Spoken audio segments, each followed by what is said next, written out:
Happy Monday! I'm the prep queen, Ariel Epstein. Thank you, everybody, for joining. Hope you all had a great weekend. If you celebrate Easter, I hope you had a great day yesterday. For everyone who's Jewish like I am, no, we don't celebrate Easter. We actually celebrated something very different yesterday. We celebrated being able to eat bread again. For anyone that doesn't know, on Passover, you can't have carbs. You can't have, bread, really. You can have potatoes, but that's it. So for the last week, I've been really cranky because if I can't have pasta, I just want to jump. It's my favorite food. I should be Italian, but I'm not. So yesterday I finally had pasta, so that was great. Anyway, that's not what I was saying on X that I was going to open the show with. I'll get to that in a second. Got some great guests today. Two of my very good friends who I trust with everything. Mark Zinno coming on in about 10 minutes, going to give his best bets for the night across Major League Baseball and the NBA. Then I've got Tom Vecchio coming on. Used to work at FanDuel. When I was there, he was at FanDuel. Now he's at Sports Grid. Also worked with me at Sports Grid when I was there. Tom's great. He covers every sport, loves the props market like I do. He's got Major League Baseball, NBA. Don't worry, we didn't forget about the NHL Stanley Cup playoffs. Actually, the NHL has the most games on the slate tonight out of those three. It's 2 games in the NBA. I think it's 4 games in hockey. And, MLB has the most games, but, it's the regular season. So NHL has more games than the NBA. Anyway, the biggest news in sports betting today. The biggest news in prop betting today. Can't believe it. This is what I'm opening the show with. That we're going to be betting a home run prop tonight because of the craziest player in history doing this. And I'll tell you why. Nick Castellanos to hit a home run is the most MLB bet prop at DraftKings. ESPN Bet also said across all sports, it is the most bet on prop. I will tell you, I have friends texting me about this today. Friends are texting me about Nick Castellanos. Why did that just happen? Friends have texted me about Nick Castellanos tonight for the Philadelphia Phillies. The fact that this has even become a thing is insane. So the Pope dies. I'm sorry, I put that very bluntly, but the Pope died. Rest in peace to the Pope. Whenever something bad happens, it seems to be that Nick Castellanos goes along. For example, May 1st, 2011, Castellanos hit his first professional home run in the minors when Osama bin Laden was killed. He homered in 2021 during a Kansas City Royals broadcast eulogizing a World War II veteran. And then 2022, he hit a home run as a Phillies broadcaster, Tom McCarthy, paid tribute to fallen service members on Memorial Day. We are not done yet. There's more. 2023, Nick Castellanos homered on the day I-95 collapsed in Philly. 2024, Nick Castellanos hit a home run on the same day as an assassination attempt on President Donald Trump. This is what we're opening the show with. That Nick Castellanos is the sadist. This man just hits home runs whenever something horrific happens. So the Pope, rest in peace. Maybe Nick Castellanos is going to pay tribute to you. In fact, I've seen across all the sports books that the numbers drop by $2 because the liability is so bad. The fact that I have friends who don't bet on Major League Baseball are betting this prop tonight. This has to be the biggest news in sports today. We've got NBA playoffs. We've got the Stanley Cup playoffs. But everyone, the most bet on player prop, despite Nikola Jokic on the floor tonight, the most bet on player prop is Nick Castellanos to hit a home run. So the Phillies are in New York. They're at Citi Field taking on the Mets. Tyler McGill is on the mound tonight for the Mets. So that's potentially who would give it up, or someone from the Mets bullpen. Tom Vecchio actually handicaps the home run market. I'm very interested to find out what Tom actually thinks about this prop from a real handicapping perspective. We're going to find out from Tom around the 5:30 mark if it actually is a good bet. Jessica Brand said, betting under half a home run can get much better price. Fade this trend. This has nothing to do with skill. Sean Michael says it was plus 650, now plus 375.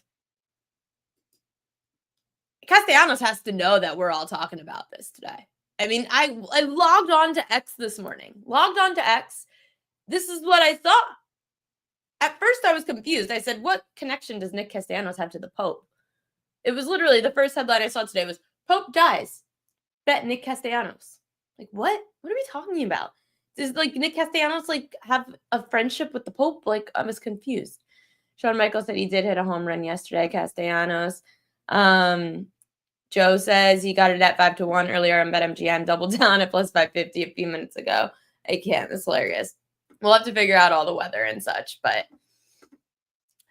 there were, from another prop perspective, before I get into what happened to my Yankees yesterday, and Jessica said 0.1 homers is the 50th percentile here is what I make it. Just so everybody knows.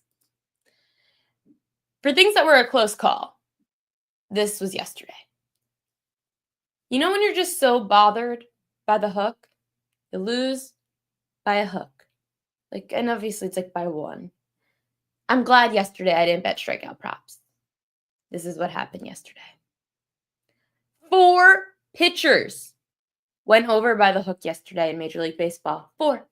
Sean Burke against the Red Sox. He went over 4.5 strikeouts. Oh, sorry. When I say by the hook, and Mid-Major Matt was the one that brought this to my attention, so thank you to Matt for that. When I say they went over by the hook, it wasn't just that they went over by the hook.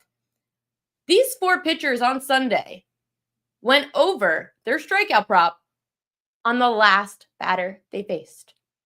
So if you had the over on any of these, congratulations. Sean Burke goes over against the Red Sox on the last batter. Jesus Luzardo goes over on the last batter, 6.5 Ks to 7. Merrill Kelly goes over against the Cubs on his last batter, 4.5 Ks goes to 5. And Logan Allen, the lefty against the Pirates, he went over by the hook on his last batter. So you think the books aren't getting sharper? We're just like, what, 3 weeks into Major League Baseball season? We were out here losing by the last batter? Come on. You know what else? What made me say come on yesterday? This guy. Now, for anyone that doesn't know who this guy is, this guy almost ruined, well, sorry, I shouldn't say almost. This guy ruined Max Fried's no-hitter. Now, granted, Max Fried gave up the no-hitter after this anyway. I'm going to show you. Oh, I did have the play. Oh, I didn't upload it, I don't think. Let me upload this video clip and see if let me see if I can get this real quick. In case you guys missed it yesterday. Yeah. I have it. In case you guys missed it yesterday, Max Fried had a no-hitter going through like 6 or 7 innings. And what happened was this play, they ruled in an error, then decided it was a hit before Fried even gave up the no-hitter, like with an actual hit. So here's the play to Paul Goldschmidt. This one's going to be tough, and it's booted by Goldschmidt. So Simpson will reach. This one's going to be tough, and it's booted by Goldschmidt. So Simpson will reach. So this guy is the official scorer. Ruled it a hit. An inning later. 1 full inning later. I'm not talking ruled it a hit like the next batter and was like, no, never mind, score correction. We're not the NBA here. Major League Baseball. We are not the NBA. In the NBA, you lose props because you wake up in the morning and they decide you got an extra rebound, so you lose your under. Or you decide it wasn't a rebound and you lose your over. The NBA does this crap. Major League Baseball does not. You should have an inning rule. When you make a decision that was ruled an error, you cannot change it in the next inning. Absolutely ridiculous. So this guy is the most wanted man in New York yesterday. Bill. Terrible. You just can't do that. Absolutely unfair. Now I'm going to bring on my good friend Mark Zinno because clearly I'm on one today. What's going on, Zinno? Ariel, how you doing? For the record, I actually would have scored that a hit if I was the official score. I think he beats that out regardless. Fine, but don't do it an inning later. Inning later, right? The timing is more the issue than the actual decision. Like, dude, retire then. Like, are you too old to make a decision so quickly? Like, we have to decide this in an inning late? available immediately. It's not like he didn't have a chance to watch it, between the next two batters and do it a batter later. But yeah, to your point, I mean, it was a tough way to lose a no-hitter. It was a no-hitter. Yeah. It was different if there wasn't a no-hitter going on and it was just like a meaningless hit. Right. No one cares. You can't ruin a no-hitter an inning later. And I was watching MLB Network today. I forget who it was that said it. Someone said, I think it was Ron Darling, Mets announcer, who said, maybe the Yankees would have pulled him if he lost the no-hitter. Maybe the Yankees didn't want him to go out there and throw again in the seventh if the no-hitter is gone. Now you just threw free an extra inning.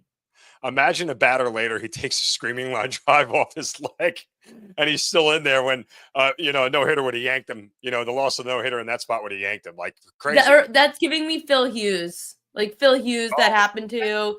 Chin-Ming Wong that happened to with the hammy. Yep. Oh, no. We can't have that. He was running the bases when he did that, Chin-Ming Wong. I know. That was bad. But how worried are we about Devin Williams? This guy stinks. I will never forget where I was. I was at Yankee Stadium. I was at Billy's when I forget why I was at Billy's at this point, but the Yankees get Devin Williams from the Brewers. And I'm like, oh my God, this is awesome. Like, I'm so excited. The Yankees got Devin Williams. That's a great acquisition for us. We get a closer. I love Luke Weaver. Wasn't sure how lucky we got with Luke Weaver last year. All the Brewers fans hitting me up. You have no idea. Good luck. I'm like, oh, come on. Like, he can't be that bad. Like, he's one of the best closers in baseball. They hate him.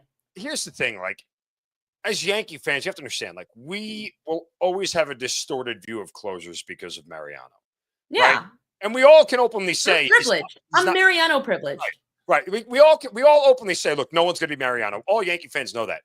But it's just when we watch other guys do it and they make it look so much harder than Mariano did. Like, we're not expecting Mariano's numbers, but Mariano made every save look effortless. Like all 700 of them. Saved 2001. I don't even want to bring that part up. But regardless, like, he made them look so easy. And these guys come in. Like, I'm not expecting Mariano. Just give me John Wetland. Give me 4 years of John Wetland where I could sweat, but I'd still get a save. Right? Like, right. Pulling what's left of my hair out, but I'd still get a save out of it. We can't even get John Wetland. I mean, we're getting Chapman for 3 years. No, it makes me sad because I was really excited to get rid of Clay Holmes. I mean, I'm sure he's a nice guy. Never met him, but it's just very irritating. Today, though, you do have a play that I really like, and I was going to talk about it later in Fishy Lines. I'm going to take this graphic, and if you get removed, my bad. Oh, yes, it worked. Okay, let's start with baseball since we're there. Marlins first 5 at +0.5 run is one of your top plays tonight. Why? Well, I mean, the Marlins, as much as, first of all, the Reds scored 24 runs yesterday. Okay. So they're an automatic fade spot, like just genuinely in a fade spot. 2, the best starter for the Marlins is on the mound, and Max Meyer, who's really good. He's really underrated. And we don't really see his numbers pop because he's playing in Miami and they don't rack up a whole lot of wins. So he doesn't rack up a whole lot of wins. But what's flying under the radar here, and can I just call out the Action Network for a second here? Because they tweeted out something about some guy who put out this same game parlay, the Reds money line, Nick Lodolo over 4.5 Ks and Marlins under 3.5 total runs. This money line parlay at best bet. I don't know who RB Sports Plays is. I don't mean to denigrate him, but like the quote says, Marlins among top 10 teams in strikeout the most. I expect Lodolo to cruise past this number tonight. And I'm like, dude, just do a little research and just click left-handed pitching, because the Marlins have the second highest batting average against left-hander. They're 7th in OPS and 9th in WRC plus, and they have the 6th lowest K rate against left-handed pitching. Coming off a team that scored 24 runs yesterday, and I got a quality starter from Miami on the mound. I like Nick Lodolo. I think he's a really quality starter. Nope, we don't like him on this show. Oh, no, we don't like him on this show. We're 0-2 on Lodolo overs. Bad boy. I get it. Sorry, but like as a team starter, like he'd be the number 3 starter on the Yankees. Put it to that way, okay? Like that's what. No, I'm telling you, I'm good with fading him. I'm good. He's lost me money. So, but I want to take the Marlins in this spot. Getting a half run early from a team that scored 24 yesterday. Just again, I don't mean to denigrate that Action Network dude, but I'm like, come on, man, you can't just look at the Marlins strikeout prop and not click left-handed pitching and see that they're facing a lefty and how good they are, and just completely ignore that. I think it's amazing that you saw this, because I had this same come to Jesus moment this morning. this is one of my fishy lines, and I guess I'll talk about it again later in the show when people who aren't listening now are going to listen probably in a half hour. I was looking at how this line moved, and the Reds are one of the most bet on teams today. I was a little confused as to why they're one of the most public sides, but whatever. Lodolo's coming off paternity leave. I've been fading Lodolo now since the first the first 2 times he faced the Giants this year. He's went under his strikeout prop and he shouldn't have, so that's annoyed me. So something's going on with that whip rate. Second of all, I was going through, I'm like, okay, both starters are pitching well. Max Meyer, Nick Lodolo, they've got sub-3 ERAs. What's going on here? I looked at those lefty-righty splits. I'm like, the Marlins are ranked 22nd in OPS against righties.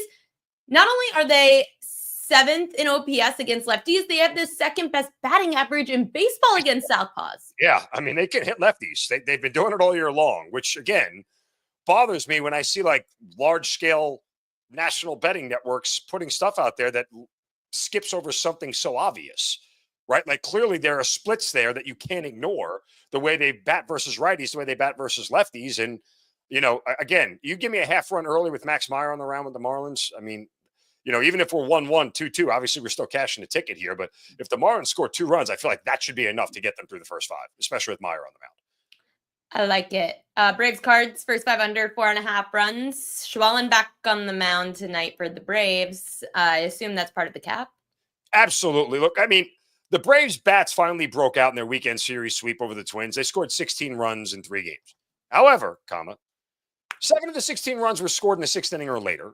So they had 2 games where they came back late and put some runs up late to get wins. And, oh, by the way, I'm willing to fade against this Braves offense because I just don't know that they're that good yet. I don't know that one series against a very below average, mid, as the kids say, Twins team makes me believe that all of a sudden the bats have gotten right, especially with erratic guys like Olsen, who's still batting my sister's weight, and things of that nature. So I don't trust the Braves offense at this point in time. Eric Fetty, he's a really good start. He's had 3 really good starts going at least 6 innings and allowing 1 run or less in 3 of them. He had 1 bad start against the Red Sox. That was it. Same thing for Schwellenbach. He's had 3 great starts, 1 bad one. That was the last time out against the Blue Jays, so I expect him to bounce back here. But I think Fetty Wap is good enough here to keep the Braves at bay. And the Braves sort of had a little bit of regression of what they were. Plus, hey, the Braves are the 2nd highest K rate team in all of baseball. That includes righties and lefties. So anyway, I like Fetty here in this spot. I think we stay under early. The Braves do strike out a lot. Sure. They are averaging 6 strikeouts a game this year against righties. 12 of the 16 righties to face the Braves have gone over. Problem was that Fetty isn't really great at striking out batters. So no, the biggest problem he's walked 11 batters in the last 3 starts. That concerns me. Right? That's really what if he can keep guys off the base paths early, I think I'm okay. But I'm afraid of a walk and a 2-run homer, and then all of a sudden I'm dead. Right? Like that's what's especially with 2. You know what happens with 2 outs, right? Oh, 2 outs. Next pitch. Boop. Or the first batter that walks, unless you're, of course, the Yankees, because the Yankees don't score when the first batter walks. But every other team in baseball usually scores when the first batter walks. So 40%. No, I'm just saying I don't mind the cap at all. I was saying because people will probably ask, oh, why aren't you betting Fetty's over K's if the Braves strike out so much and they have so many overs against them? It's because Fetty's not really a strikeout guy. I looked at his numbers this year. He's only had 5 strikeouts in his first start against Houston. Then he had 2 against the Pirates, 1 against Boston, and 2 against Minnesota. All those teams are strikeout-prone lineups, and he just can't. Like, I'm sorry, but if your strikeout prop's 3.5, 4.5, you can't even hit 3. He's a grinder. He's an innings eater kind of starter. He'll have good quality starts. Again, I think, if I can get him to 5 innings at 2 runs or less, I got a shot here. Of at least pushing in this spot. So, or at least I'm staying under rather. I'm thinking Marlins, but staying under the 4.5. But anything more than that, I think, I kind of get nervous. So I'm just, again, the walks and the home run ball. I mean, the Braves could still hit the ball. All those guys in that lineup can still theoretically hit the ball to the ballpark. So that sort of scares me a little bit. But if he can avoid the walks and the home run ball, it'll be good. You live in Atlanta, right? Yeah. How is the vibe in Atlanta with those Braves? It's Does panic mode hit? No, I mean, like, here's the thing, and this is what bothers me sometimes about Braves fans, right? So they start out 0-7, and the talk was, oh, they look at the schedule they gave us against the Padres and Dodgers, two of the best teams in baseball. Not fair. All on the road, not fair. And I'm like, okay, if you had started 7-0 against the Pirates and the Marlins, you'd have been like, go to the World Series. We're great. Doesn't matter. Like, it's just, I mean, I said coming into this season, the Braves have a ton of what ifs. They have a ton of what ifs. I agree. What if Spencer Strider's back to normal? What if Acuna's back to normal? What does Olsen return? What if Olsen returns to form?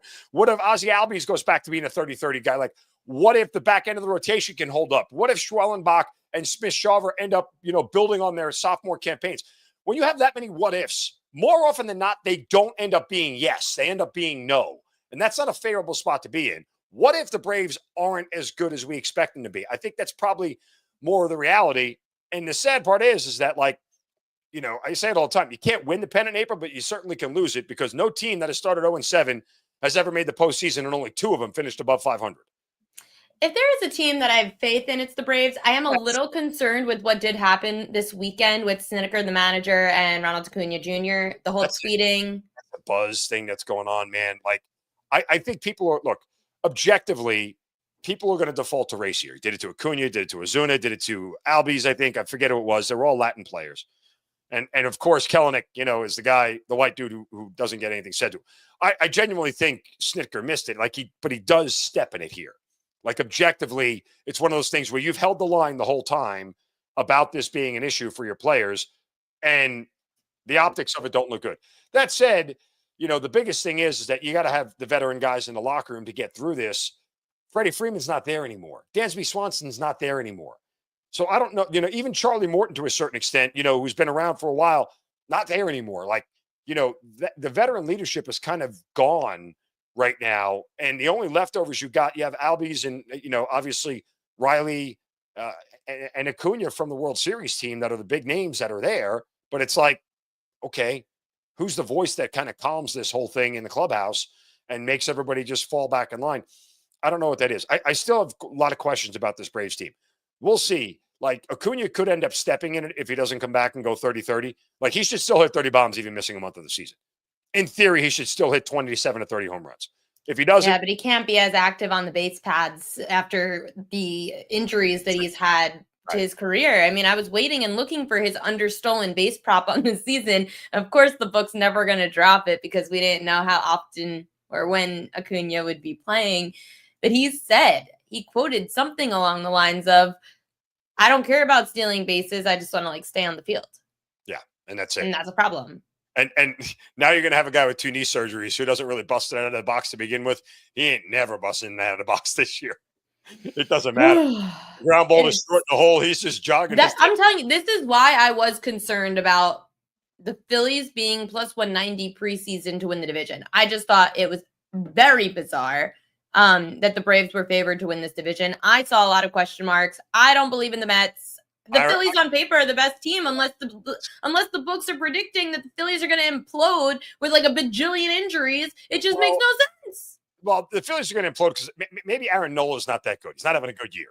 No, he's not. I have some concerns about Nola in that rotation. Taijuan Walker's back to being the trash can that he is. Like, it just awful. I actually bet on him last week, whatever it was. I'm like, oh, he's off to a hot start. This may continue. Maybe he's turned it around. Nope. Okay, there goes that. So never again. Never again. No, I was. Fool me once, shame on me. Do you, whatever it is, kind of thing. You get. So anyway, but yeah, I mean, look, the NL East really is up for grabs. I believe it or not, I trust the Mets. I just kind of do.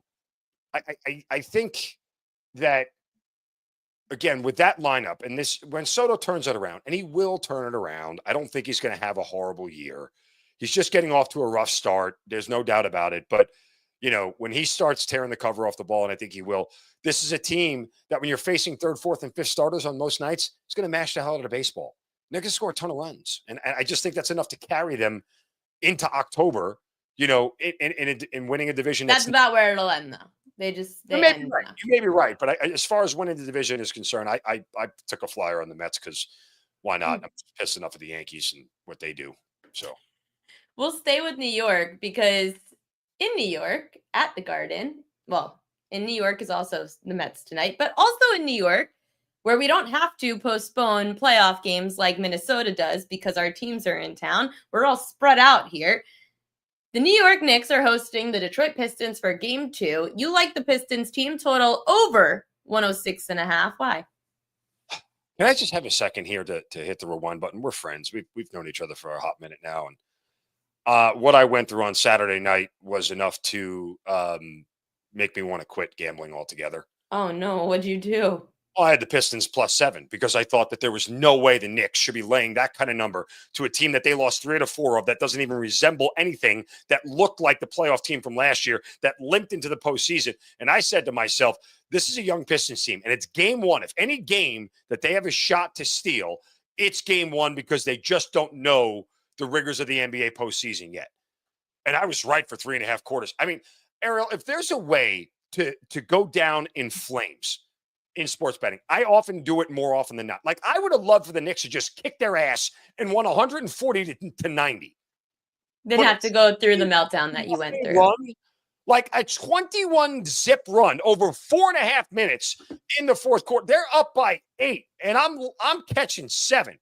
I got a 15-point cushion with 9 minutes left, and they lose by 11.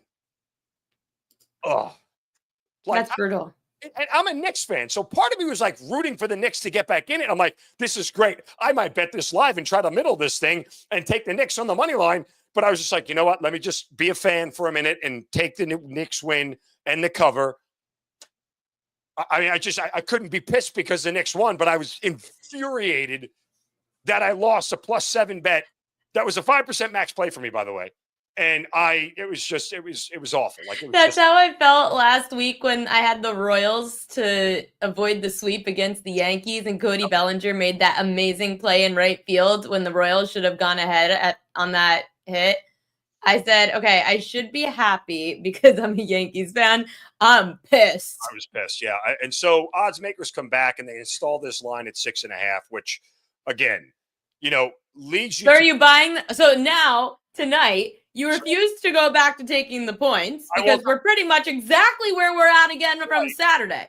And not only that, like, the one thing I looked at this series, said objectively, like, the Knicks defense is good, but it's not good like it was last year, like keeping teams to 100 points good.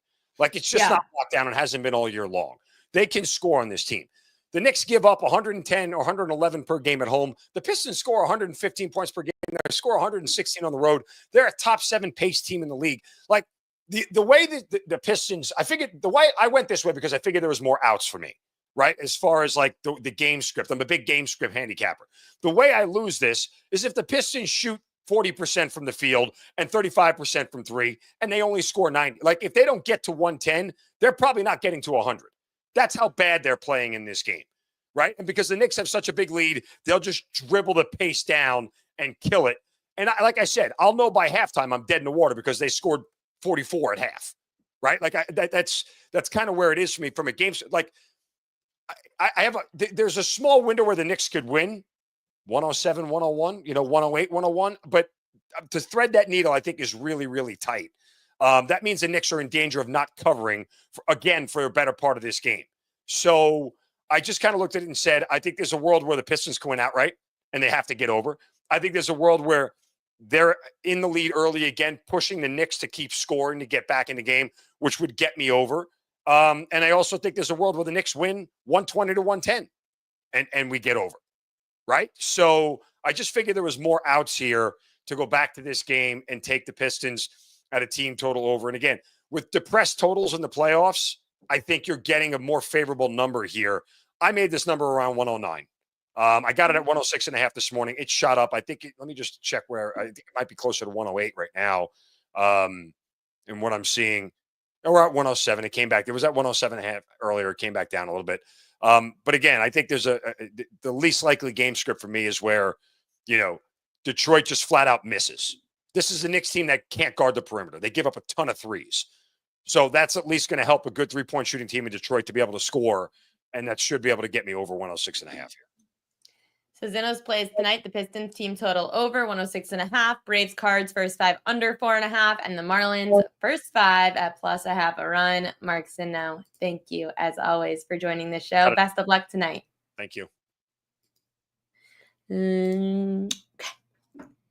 Now joining the show, my very good friend, used to work at FanDuel. Now he's over at Sports Grid. He loves the props like I do. I told you at the start of the show, this man knows how to actually handicap the home run market. So we're going to bring on a home run handicapper to talk to us about the most bet on prop of the day, which turns out to be the biggest story of the sports betting day.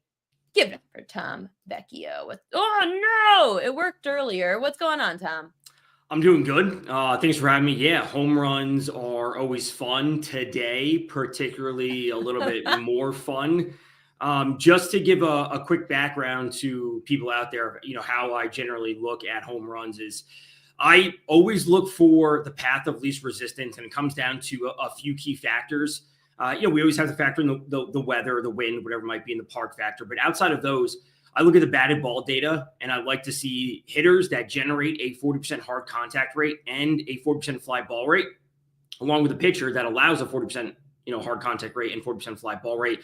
And it doesn't have to be exactly that. Obviously, we can be in a range of things. So if it's a lower hard contact rate, but we're in a great stadium, there's extra wind, weather, whatever it might be. And then we look at the StatCast data, and then we can see, a player, what's his average exit velocity, all these sorts of things, then kind of roll it together and try and find like the puzzle pieces that fit on a daily basis. This pitcher versus this hitter, or is this pitcher prone to these types of hitters? So, for example, yesterday, Connor Gillespie was pitching for the Marlins. It was a great day for the Phillies lefties. And I know Schwarber didn't get it done, but he was still objectively in a great spot. So, Tom, I was all excited because when I saw, I'm going to bring you back in a second. I don't know why you just, there you go. When I saw this today, with Nick Castellanos being the most bet on prop at ESPN Bet across all sports, the most bet on MLB prop at DraftKings, it's Nick Castellanos, of course, because the Pope dies. So everyone thinks that when something bad happens, Nick Castellanos has to hit a home run. Now, I know you told me, I texted you earlier. I said, we've got to talk about this. Yeah. You handicapped the home run market. How much did you like this from an actual home run betting perspective? What do you say? It depends on where you got the number, because there are some dramatically different prices across the industry. FanDuel was at +520, and as of a half an hour or so ago, I think it was still at +520, but DK had it at +360, I believe, which is a terrible number. You shouldn't be betting that. So always shop for the best lines available. I think Fanatics had it at +500. Those are fine numbers. So if we were to take the circumstances out of this, and obviously like this Castellanos meme is like becoming larger than itself. If we actually just look at the matchup versus McGill, last year he allowed 1.16 home runs per 9 to righties. He had a 36.7% fly ball rate allowed. It's kind of in that range. His hard contact rate wasn't ideal. It was at 31, 32%. Castellanos last year, 13 of his 23 home runs were versus right-handed pitching. He had a 38% fly ball rate. Again, hard contact rate, a little bit lower than I would ideally like to see. Now, if we go back to his last homer this season, which was last Monday on the 14th, since then he has 10 batted balls at 90 miles per hour or higher, and 5 of them are at 100 miles per hour. A couple of them yesterday, hit one 340 feet yesterday, 92 or 93 miles per hour. So objectively, it's a good matchup. And there's a little bit of wind at Citi Field. It's blowing from right to left. It's not blowing out, it's blowing across the field, but that does help him if he can hit it out to left field. So objectively, I would put this as like, it's a good matchup. It may not be great, but it's certainly a good matchup tonight. And, part of what we always want to factor in is like essentially the lineup protection, where Trey Turner's on base, Stott's on base, Harper's on base, Schwarber, whatever combination of these players could be on base, they can't pitch around him. So he would be in a good spot to hit home runs in a good matchup. It's not great. It's good.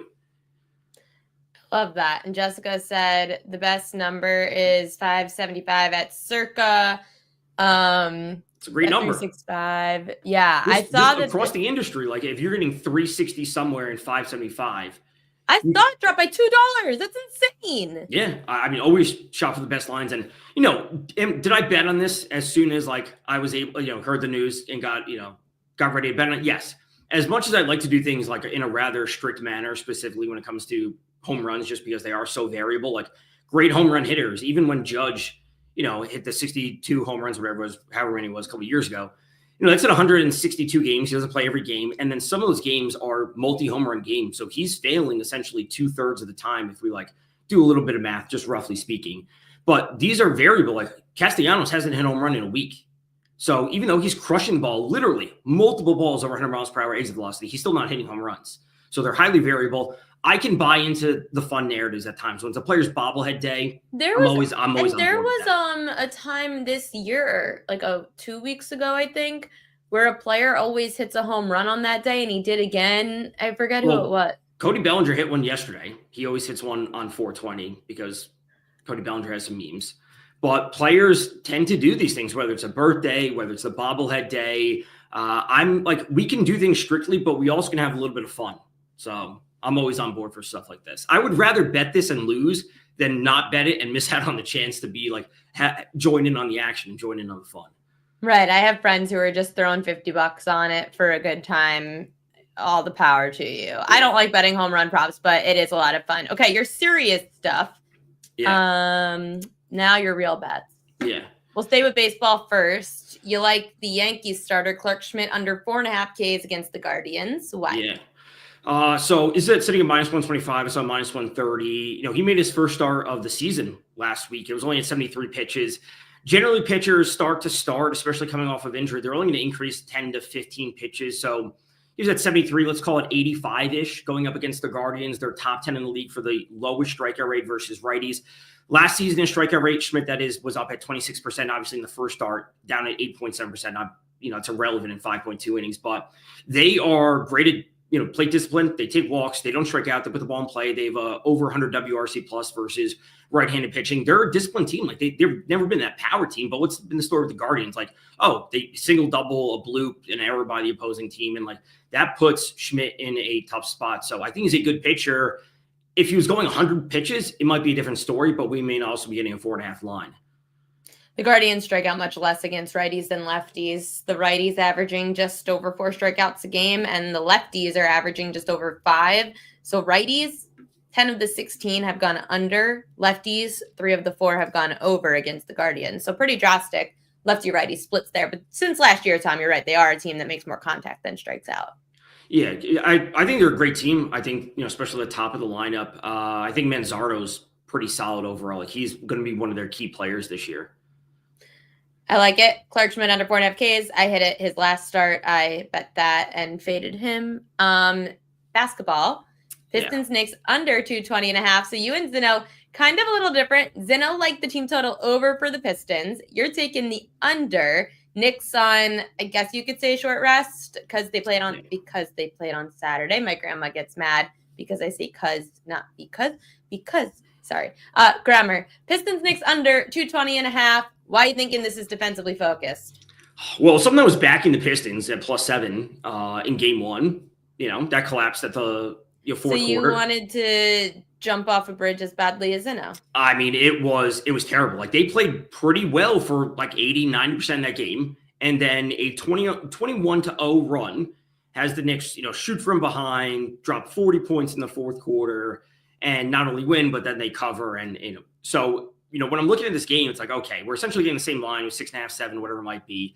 The way the Pistons, learn from that as a young team in the playoffs for the first time in however many years, you need to control that. Also, some of it's just variance, them not making shots the entire time the Knicks are making shots. If that was a 15-5 run, it would be a different story, maybe having a different conversation. The line would be different, but the way the Pistons eliminate that is keeping the ball away from the Knicks. So if things do start to get out of control, they have to slow the game down, keep it consistent, get the ball to Cade Cunningham, run the offense, operate rationally. And also, I don't expect the Knicks to take 93 field goal attempts as they did in game 1. They shot over 50% from the field. I just don't expect this much pace because at the end of the day, do the Pistons want to turn this into a track meet back and forth? I don't think so. I think the Pistons are live to win this game. I'll go under 220. I would take the 6.5 or 7 if I wasn't scoring from game 1. Sean says he feels the Pistons defense will suffer because Isaiah Stewart has been rolled out. What do you think? I mean, if that's new news, that's absolutely important. I still have concerns about the Knicks and the non-Brunson minutes. As we saw last year in the playoffs, they struggle on offense when he wasn't there. And again, I just don't expect Brunson to score this much, Cat to score this much. The Stewart news does change things. If the line, it's still 6.5, I'm still fine with the under. Like, I think the Pistons want to slow this game down and make it tough. There's something about knowing your opponent after playing them in game one. There could be something to that. If you like the under, that means from a prop perspective, you would probably say under for some players' points, over on certain rebounds. I mean, I generally take a lot of unders on players' points in the playoffs. I was continuously betting Paulo Banchero unders yesterday live, and that didn't work out. But I'll be on the under on him for under 26.5. But I take unders on points. I just think there's not enough possessions when it's all said and done, and things will really grind down, especially even with Tibbs and playing these players like the entire game. I mean, you have to pick and choose your spots. I'm not saying I'm betting every Knicks player under, but they're like, we have to. That's also part of the handicap. Doesn't let you have a day off. There is no days off. That's true. So, like, maybe the Knicks are just the team to avoid in this circumstance. But when we see the lines that are so like the lines move up and up because of the public money, we can be on the opposite side of that. There's going to be a market overcorrection. And Paulo Banchero yesterday shot 14 of 27 from the field, over 50%. The Celtics are a team that's going to make an adjustment to kind of eliminate from, because it was him, Franz Wagner, and they got 8 points from the other 3 starters in their lineup. They're going to do what they can to eliminate Banchero and not let him shoot over 50%. So I will be on a lot of unders moving forward. I like those Magic unders. I lost in the first game for the Magic because I did like Banchero. False. I liked Franz Wagner in their first game, but it's true. Against the Celtics, they're too good. They're too experienced. They're too big. Orlando, they're young. They're fun, defensively focused. But these young teams, Tom, you've got to consider some of these unders for the players that are in their first playoff run and younger teams. You have to. And, I was on the Magic yesterday at plus 13. I didn't get it done either. But, the Magic essentially play the same style as the Celtics. They play super slow. These teams are 29th and 30th in the league in pace. But the skill and the shooting is all on the Celtics side of things. So, with these young inexperienced teams, like, they don't want to let the talent on the opposing teams shine. And the way to do that is to slow the game down, make it ugly essentially. And the Magic really did that especially in that first quarter, but they just couldn't get the job done. Switching over to hockey, we have not touched the pucks yet. I feel terrible. Everyone loves to get their hockey plays in, and you like the over 5.5 in the Caps Canadiens. Yes. Why do you like over 5.5 goals? We've seen a lot of scoring. It's the first round. This generally happens across the NHL. 5-3 for Winnipeg and St. Louis the other day. Winnipeg, the best defensive team in the league, and they're giving up, eight total goals in that game. Not them not giving up, but 8 total goals. I expect some of the same for the Caps and Canadiens tonight. And I believe we will have 6, maybe 7 goals tonight. And then there's going to be a market correction where game 2 will be listed at 6.5, but it'll be minus 150 on the under. So I want to get ahead of this, and then I would probably be willing to play the 6.5. If it's maybe minus 150 would be a little bit too much on the under, but a minus 130 or minus 140, I'd be willing to do. Taking live game unders, especially if I'm expecting a lower scoring game and it jumps up. Like yesterday with Canes Devils, you start early and it jumps up to 6.5, buying back in on under 6.5. I think there's going to be scoring. The Canadians are that young, inexperienced team who are finally into the playoffs. The Caps are the veteran team. They know what they're doing. I think there's going to be too many penalties on the Canadian side of things, and giving Ovechkin extra chances, not a good idea in playoffs. I think there will be goals. Caps win it 4-2, maybe 5-2. How much are you backing any of these big name players like an Ovechkin in the props market in the playoffs? It's tough because there's a lot of public money where, I don't like his gold prop tonight. It's only plus 125. I think that's a pretty terrible number. Tom Wilson is plus 230. That's a great number for Tom Wilson in the playoffs. The one note I will make about the playoffs, not regardless of the star power, whatever it might be, all shot props for NHL, these are 60-minute lines, so it has to be done in regulation. So if they go to 3 overtimes, you can see a player in with 9 shots. You think you win your bet. But if all those shots come in overtime, it's the 60-minute line. So just keep note of that. But I generally don't bet star players. I think their lines are too heavily bet. They're super refined. When we bet a Antetokounmpo, if you're betting his PRA, that line is super efficient to begin with. And if there's public money on the over, it's only going to move up, up, and up. So I stay away from as many star players as I can. So in the NHL playoffs, has there been a market, a trend, a player that's been profitable?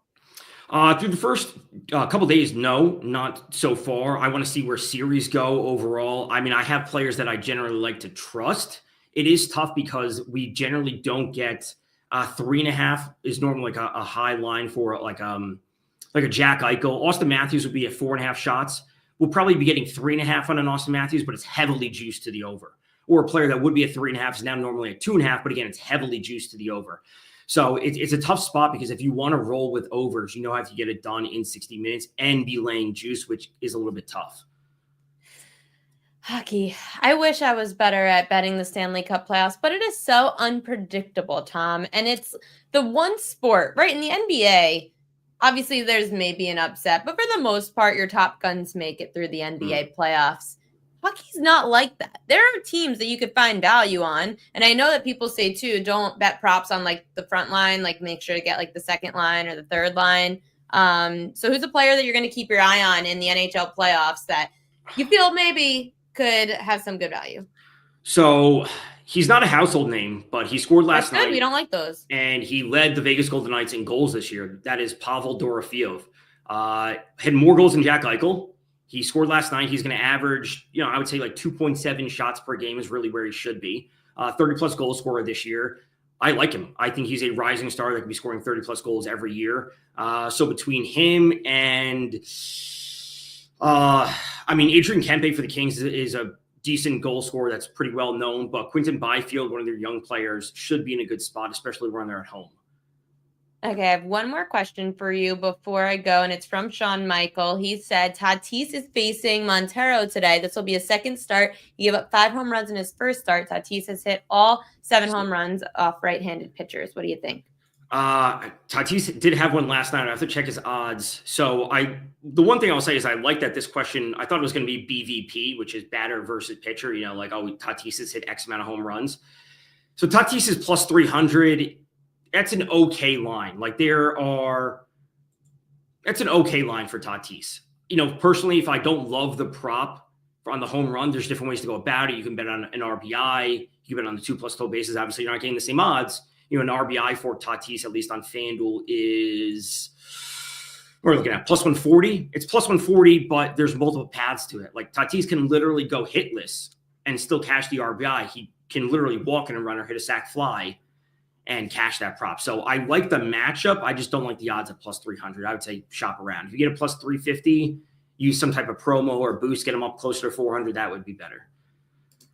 God. And then Daniel said we talked about this with Giannis, over for points in his first game, but not a trend for me to keep taking. I feel that way in the NBA playoffs. I know now we're hopping around sports. That's Tom, fine. I feel the same way. And I'm curious if you do too. When something hits in the first game, a prop, I don't typically like to go back to it the second game. Yeah, there's always was I there too early, or is this the beginning of a trend? Do I want to jump off when it's hot? I go through the same thing every day. And then if I don't bet it, am I just stupid because this player is taking 30 field goal attempts or whatever it is? Well, yeah, people will say, he hit it in 4 of his last 5 games. I say, first of all, we've got to look at matchups. Right. Second of all, now we're in a series with playoff contending teams because we're in the playoffs. These defenses typically are better. The coaching is typically better. They're going to make adjustments. Right. I don't like to bet it twice. The point I would make in relation to it's 4 of his last 5. He may have hit 4 of his last 5, and people posed it as he hit 28 points and today's prop is 26. But did he hit 28 points when his prop was 26, 25.5, 24.5? The line moves. So just because he keeps hitting 28 plus points doesn't mean that he's always been hitting over 26.5. The line is probably going up, up, and up. So if you're going to look to back Giannis, frankly, I would, at a certain point, I would be looking at the points plus rebounds because it's not only going to be coming from points. Yeah, I understand. I agree with that with Giannis. I'd have to look and see those numbers because he does have really good numbers in this matchup. So it's something to keep in mind, but you got to make sure that you're getting the best numbers. Tom Vecchio, where can people find you? What are you up to these days? You find me on Twitter at Tom_Vecchio and the number 1 on Sports Grid. Really throughout the week, basketball show on Saturdays, baseball show on Sundays. always doing something and always ready to talk hockey. I know everyone doesn't like it, but I do. And no, I understand that it's ranked like 3rd or 4th in the span of sports that we're talking now. I'm not kidding. I had people in the chat week 1 of this show. You haven't spoken hockey yet. You can get everything from me except the NFL draft. Don't care about the NFL draft. Okay. Well, I'm glad we got you on today because then I won't have you on Wednesday or Thursday. I'll I have also you on can't again. bet draft props. I can't bet draft props in Connecticut, so it doesn't matter to me. I don't Just think tell me where they go. What's the fantasy implication for my dynasty team? And then what are we going to be betting on for season-long props? Let's get this over with. I agree. It feels like it's longer than it took to get to the Super Bowl for this too long. NFL draft. We've been talking about it way too long. Tom Vecchio, you'll be back soon. But until then, good luck with your bets. Thanks so much for coming on with us. Thanks for having me. Of course. No. Oh my God, I hate this thing. Okay, we're back. Got about 9 minutes left in the show. What do we get to first? Let's get to propaganda.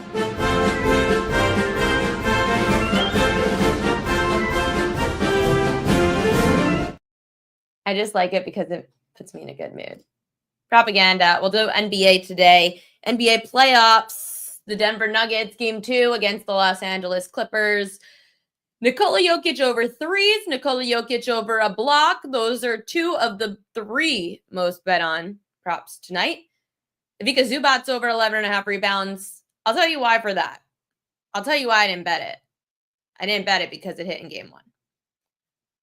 I understand why the public likes it. Zubac is the only one on the Clippers who can defend against Jokic. It makes a lot of sense. He's going to play the minutes. There's going to be a lot of rebounds. I looked at the history of Zubac against the Nuggets all season. He hit the over, then he didn't. He hit the over, then he didn't. I just have a feeling it's going to be that same yo-yo. So I'm off of it. Aaron Gordon, for some reason, under 16.5 points. Aaron Gordon over 1.5 threes. So that's a little weird. So we're betting over his threes, but don't think he'll get over his points. I don't know. The public's freaking weird. I was trying to figure out why everyone's liking Aaron Gordon's threes tonight. The team to bet threes against is the Clippers. Or excuse me. The team to bet threes for is the Clippers. You've got to go Norman Powell. If you want a plus money play in the NBA, take the over 2.5 made threes by Norman Powell tonight on the Clippers. The Denver Nuggets perimeter defense has been atrocious all year. It is my favorite plus money play of the day, Norman Powell. It's not a best bet. It's not a royal lock. It's confusing me why Norman Powell over threes is in plus money and it hasn't even dropped. Norman Powell has gone over 2.5 made threes in every regular season game he's played this year against the Nuggets. I think that was 3 games. He had at least 3. Powell's been the best three-point shooter on this Clippers team. Powell has averaged about 3 threes a game against bottom 10 perimeter defenses. That's the Nuggets. They can't get outside fast enough. They're used to the altitude now. Clippers have been in Denver since Saturday. They're not rusty anymore. He had 2 threes, Powell, on Saturday. A little rusty to start. That 3, by the way, for Powell helped them cover. Hakeem Prophet said that he was very happy about that. So those are your propaganda lines of the day. Let me find out. We have 2 fishy lines today. They're iffy. I'm not going to tell you have to bet these dogs. Just telling you, remember, fishy lines are about staying away from the public side. Fishy lines. The first fishy line of the day, actually, this is the first one. If we're going in time order, I'm a Virgo. I'm very into being in time order. Reds Marlins. If you were on the show, watching the show earlier with Mark Zinno, there is only one reason why this number is moving against the Reds. First off, everyone here, before I tell you the main reason why the line is moving in favor of the Marlins, everyone on this show knows we do not bet on Nick Lodolo. He is excommunicated from the Prop Queen sports community. Nick Lodolo has lost us 2 props this year, and we are not forgiving him until he bounces back. He can get redemption. It's a long season. For the month of April, Nick Lodolo is dead to us. No more Nick Lodolo strikeout props. Congratulations. He became a father last week. Very happy for him. Give me some money. Like, we need money. You went under your strikeout prop twice against the Giants. Enough. So I don't mind this fishy line because we're going to fade Nick Lodolo. The Marlins. I can't believe... Did you ever think you would say the Marlins are the best at something or one of the best at something? I didn't. Here we go. The Miami Marlins are the second best team against lefties this year. They have the second best batting average against lefties. They have the seventh best, the Marlins, OPS against lefties. Righties, 22nd. Lefties, 7th in OPS, 2nd in batting average. Nick Lodolo's a lefty. Both bullpens are meh. The line's moving because of the lefty-righty splits. The Marlins hit lefties very well. That's fishy line number 1. Fishy line number 2, the Milwaukee Brewers and the San Francisco Giants. So the line, this one was confusing a bit to me at first because I said, okay, the line is moving against Robbie Ray in favor of Quinn Priester. Not many people know who Quinn Priester is, but he's actually off to a pretty decent start this year. He just came over to Milwaukee, and he has had a pretty good ERA to start the season. He's given up 1 run this year in 2 starts, and it was on a home run in Colorado. Otherwise, he threw a shutout against Detroit. The Giants left-hander Robbie Ray, he's been inconsistent. He allowed at least 3 runs in 2 of his 4 starts. Then he had a 1-run game in the other 2. The problem for Ray is that the Brewers are hitting better on the road, and in fact, averaging the 2nd most runs per game on the road this year in Milwaukee. So maybe they feel that the Brewers on the road is a trend to be backing, and that's why this fishy line of the day exists. So I would say you could just stay away from the Giants and Robbie Ray. Honestly, if you think you could trust Robbie Ray, you're insane anyway. He can't be trusted. We definitely do not trust Robbie Ray. So I guess we're fading lefties today. Jessica said they gave Boston so much in that deal, but the Brewers are desperate. Yeah, well, I like Quinn Priester. He's been pretty good so far. So I don't mind backing him.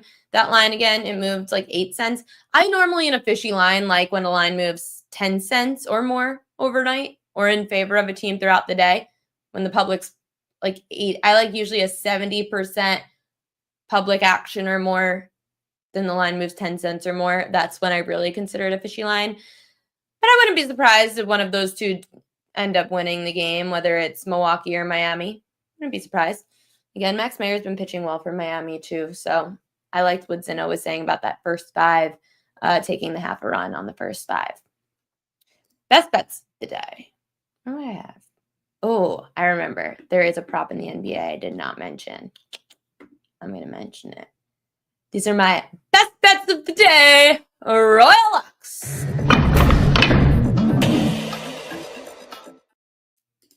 Royal Lux.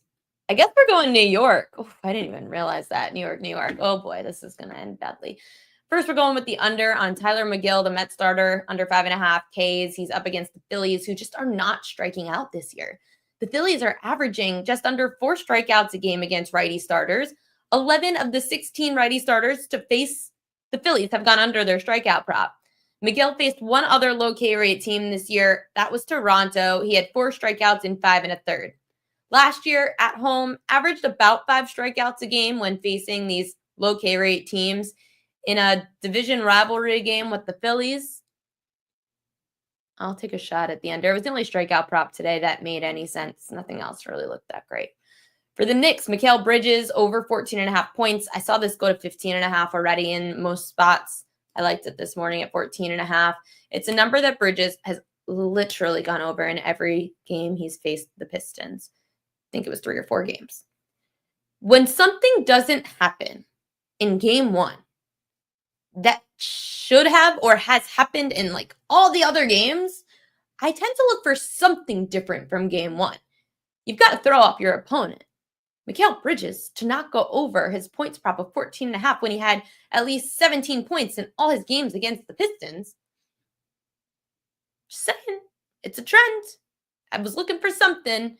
Bridges at home. Brunson can't do it all every night, I guess. If you do want to look at Brunson, I can't fault you. Him at the Garden. He's going to get the minutes. I get it. I just try to look for players that's points prop aren't 26 to 28.5. So Jessica Brand says MGM and Hard Rock give you 14.5 at minus 125 for those that want a tail. I would take that. Those are my best bets of the day. Is this going to... Oh, here we go. I like getting the little name thing up. We created it for a reason. Thanks, everyone, for joining us today. I'm the Prop Queen, Ariel Epstein. I hope you all win your bets and are super profitable tonight. We've got NBA playoffs, Stanley Cup playoffs, MLB. We give you it all. Tomorrow on the show, we are going to have a good friend of mine talk some hockey betting. He's great. He's a hockey savant. And then we've got a doctor coming on to talk NFL draft and the players to look out for. Stay here 5 to 6 p.m. Eastern Time on weekdays for your best prop betting info. It is your one-stop shop for props. Thank you for joining me here on the Prop Queen Pod. See you tomorrow.